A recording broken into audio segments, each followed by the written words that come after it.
Next speaker, Amol Khaleji. धन्यवाद अध्यक्ष महोदय। मैं महामहिम राष्ट्रपति जी के अभिभाषण के धन्यवाद प्रस्ताव में बोलने के लिए खड़ा हूं। अध्यक्ष महोदय, महामहिम राष्ट्रपति जी ने एक बहुत ही अच्छी बात अपने अभिभाषण में कही, वो थी राष्ट्र सर्वोपरि। लेकिन राष्ट्र बनता किन चीज़ों से?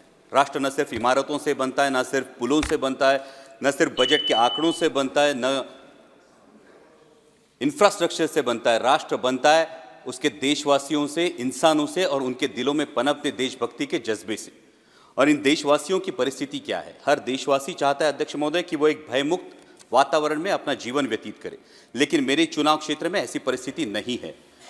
नेशनल वाइल्ड लाइफ सर्वे का अगर हम रिपोर्ट देखें तो उसके अनुसार मेरे चुनाव क्षेत्र में 400 से 500 लेपर्ड्स का अधिवास है। और मेरे चुनाव क्षेत्र में दिन में 3 फेज लाइट नहीं होती, इसलिए रात में खेत को पानी देने के लिए जाना पड़ता है और आए दिन किसी न किसी पर लेपर्ड का हमला होता है। आज तक 18,000 मवेशियों का नुकसान हुआ है। 20 से 25 लोगों ने पिछले साल में अपनी जान गंवाई है। और अभी जुन्नर फॉरेस्ट विभाग ने महाराष्ट्र सरकार को एक प्रस्ताव भेजा है, जो इकलौता सोल्यूशन है वो लेपर्ड रिप्रोडक्शन कंट्रोल का सोल्यूशन है। और इसके लिए मैं नियमित तरीके से मंत्रालय से भी गुजारिश कर रहा हूं और मेरी ये गुजारिश है कि मंत्रालय इस पर संज्ञान ले और लेपर्ड रिप्रोडक्शन कंट्रोल करे और मेरे चुनाव क्षेत्र में दिन में 3 फेज लाइट देने का निर्देश राज्य सरकार को पारित करे। महामहिम राष्ट्रपति जी ने अपने अभिभाषण में गरीबों के लिए मकान की बात की, जो निश्चित ही सराहनीय है। लेकिन मेरे चुनाव क्षेत्र में अध्यक्ष महोदय 1.5 से 2 लाख लोग ऐसे हैं, वो रहते तो पक्के घरों में हैं लेकिन उनके घर अनऑथोराइज करार दिए जा रहे हैं। और वजह है दिघी एम्यूनिशन डेपो की वजह से लगा हुआ रेड जोन। महामहिम राष्ट्रपति जी ने कानूनों में सुधार की बात की और समय के साथ हर किसी को बदलना चाहिए।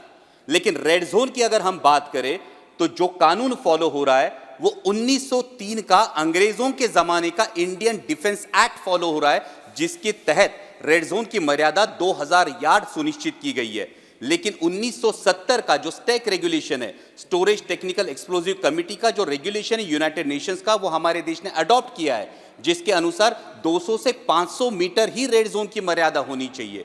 तो जब हम कानून के सुधार की बात करते हैं तो मेरी सरकार से ये गुजारिश है कि जो कानून हमने अडॉप्ट किया है उस पर अमल किया जाए और 500 मीटर के आगे ये रेड जोन की मर्यादा से देशवासियों को राहत दी जाए। महामहिम राष्ट्रपति जी ने अपने अभिभाषण में एग्रीकल्चर एक्सपोर्ट की बात की और विकसित भारत के जो 4 स्तंभ हैं उन्होंने किसानों का जिक्र भी किया। लेकिन वास्तविकता यह है अध्यक्ष महोदय, पिछले 35-40 दिनों से अनियन के एक्सपोर्ट पर पाबंदी लग चुकी है और अनियन एक्सपोर्ट पर पाबंदी लगने की वजह से, प्याज के निर्यात पर पाबंदी लगने की वजह से मेरे महाराष्ट्र के प्याज उत्पादक किसानों का 2000 करोड़ रुपयों का नुकसान हुआ है।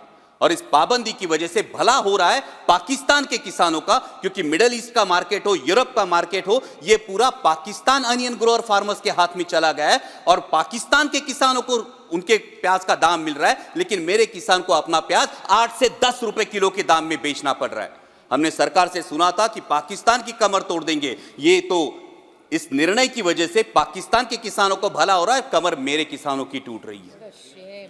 यहां पे महामहिम राष्ट्रपति जी ने किसानों की आय दुगनी होने की बात की। अध्यक्ष महोदय, मैं कुछ आंकड़े बताना चाहता हूं कि 2013 में डीएपी की एक बैग थी, उसकी कीमत थी 560 रुपए। 2024 में डीएपी की बैग की कीमत है 1100 रुपए। जो लागत की मजदूरी थी प्याज के लिए, उसकी कीमत थी 5000 रुपए, आज लागत की मजदूरी जाती है 11,000 रुपए। आज 2013 में प्याज बिक रहा था 20 रुपए किलो में, आज प्याज बिक रहा है 8 से 10 रुपए किलो में। 2013 में सोयाबीन बिक रहा था 6000 रुपए क्विंटल के दरों में, आज सोयाबीन बिक रहा है 4500 रुपए क्विंटल के दरों में। तो किसान की आय दुगनी हुई या 2 गुने से ज्यादा घट गई है? जब हम विकसित भारत का एक स्तंभ किसानों को मानते हैं तो ये मैं कहना चाहूंगा कि जब विकसित भारत की यात्रा होती है, दिल्ली में ठंड बहुत है, किसी को बताना नहीं पड़ता, ठंड बहुत है, हम महसूस करते हैं ठंड बहुत है। तो जब विकसित भारत है तो ये बताना क्यों पड़ता है, मेरा किसान ये महसूस क्यों नहीं कर पाता कि ये विकसित भारत है, मेरी आय दुगनी हुई है? और ये मेरी दरख्वास्त है कि किसानों के बारे में गंभीरता पूर्वक ये विचार किया जाए, क्योंकि अगर उगाने वाला उगाएगा नहीं तो खाने वाला खाएगा क्या, ये सवाल बनता है। अंत में महामहिम राष्ट्रपति जी ने राम मंदिर के निर्माण की बात की और मर्यादा पुरुषोत्तम प्रभु श्री राम, हमारे राम लल्ला जो विराजमान हुए, उसके लिए मैं समूचे देश का अभिनंदन करता हूं।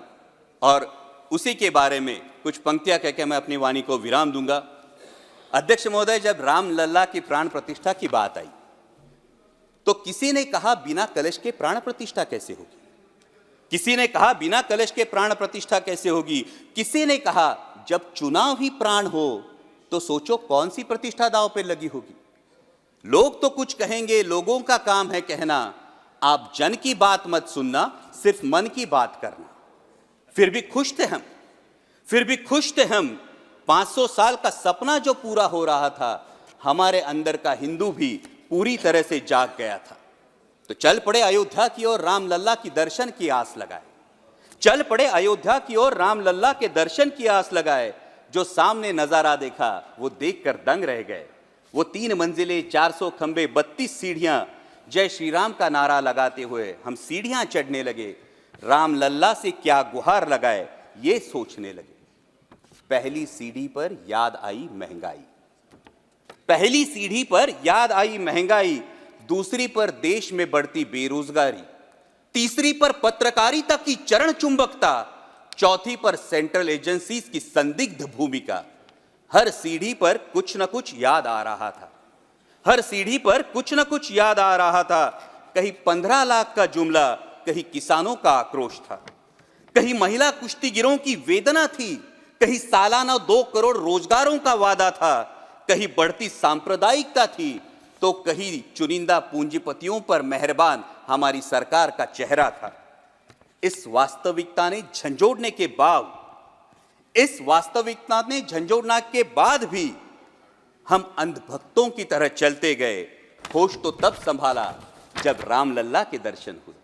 हमें नतमस्तक देख राम लल्ला मुस्कुराते हुए बोले, हमें नतमस्तक देख राम लल्ला मुस्कुराते हुए बोले, मैं कल भी था, आज भी हूं, कल भी रहूंगा। जितना इस मंदिर में हूं उतना ही तुम्हारे मन में रहूंगा।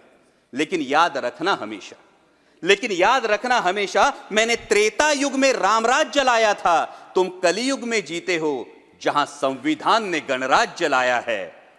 धर्म समाज का किनारा जरूर है, धर्म समाज का किनारा जरूर है, लेकिन देश एक बहती धारा है। किनारे को धारा के बीच में लाया तो प्रवाह अड़ जाता है, प्रगति के पथ से हट जाता है। इसलिए धर्म का ठेकेदार नहीं, पहरेदार बनना चाहिए।